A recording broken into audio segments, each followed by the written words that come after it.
Hello class 9, again KN Mishra, welcome all of you in online classes of chemistry today. Today is chemistry turn. At present in chemistry we are studying matter in our surrounding.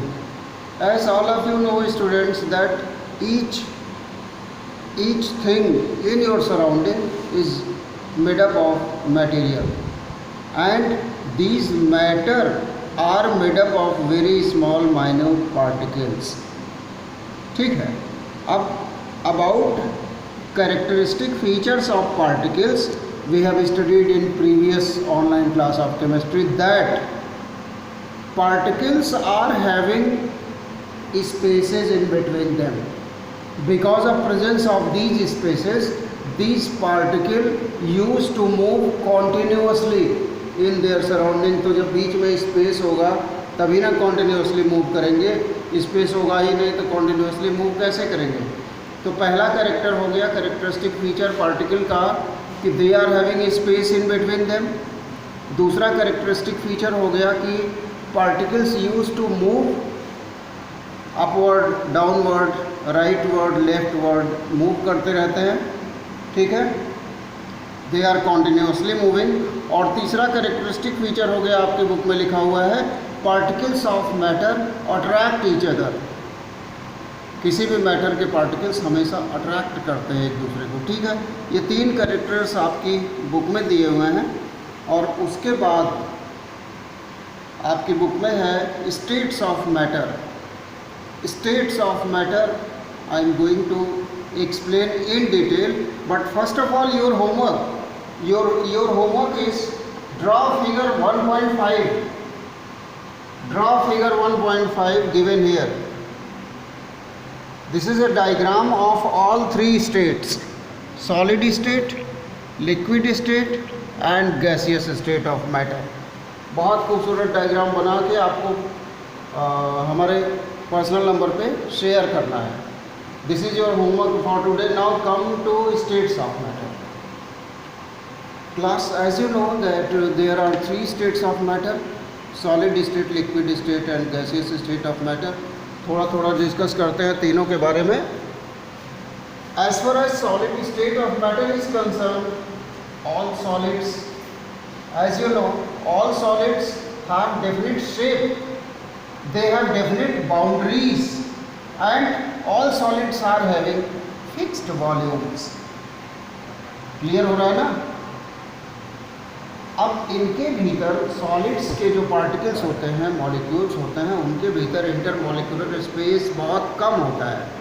इसीलिए उनमें movement कम होता है. Particles में movement कम होता है, molecules में movement कम होता है. जब मूवमेंट कम होगा तो उस मैटर की बाउंड्री पहले से फिक्स रहेगी, उसका वॉल्यूम पहले से फिक्स रहेगा, उसका वेट फिक्स रहेगा. ठीक है, तो they have negligible compressibility. They have negligible compressibility. हम बहुत ज़्यादा कॉम्प्रेस नहीं कर सकते किसी भी सॉलिड को. ठीक है. Third point, all solids have tendency to maintain their shape. All solids have tendency to maintain their shape. Clear. Now next one, all solids may break under force, but it is difficult to change their shape, so they are rigid.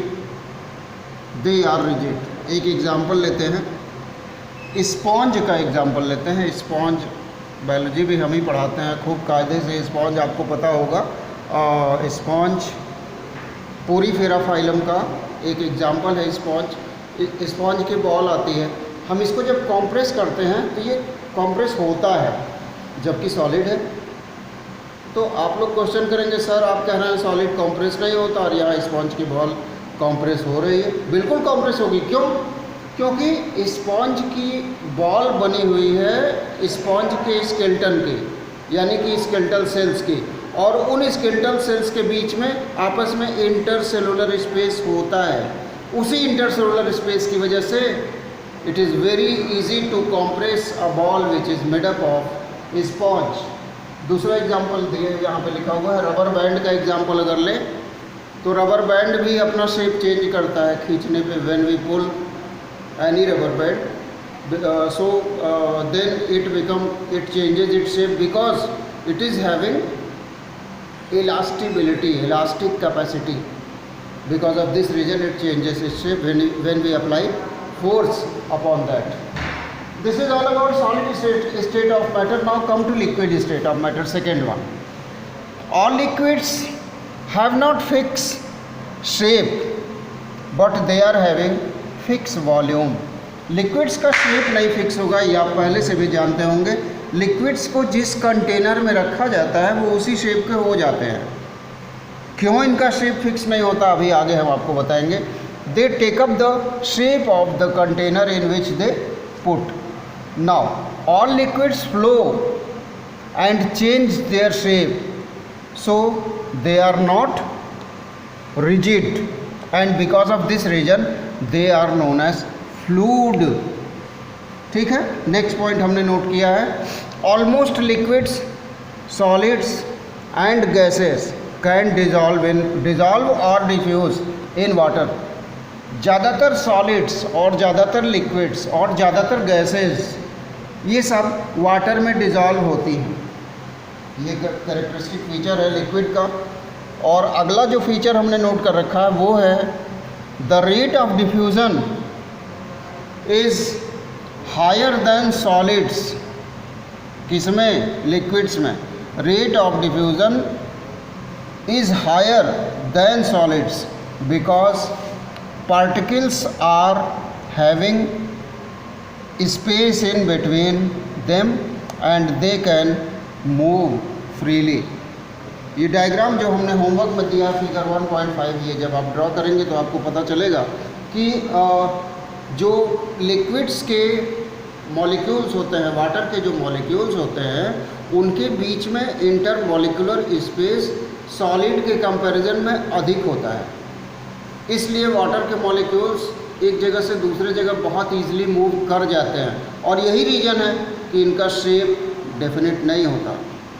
जिस container में liquids को रखा जाता है उस container के shape के ये हो जाते हैं.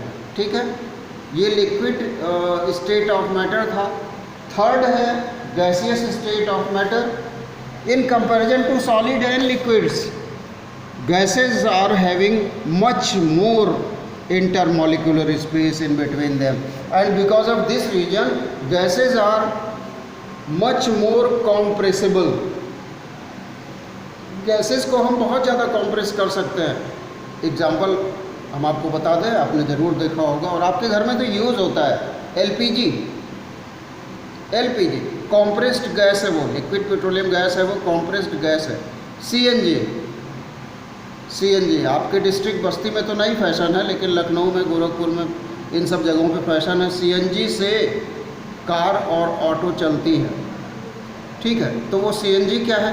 कॉम्प्रेस्ड नेचुरल गैस है. उसमें भी गैस को कॉम्प्रेस करके रखा गया है. वेटरनरी डॉक्टर को आप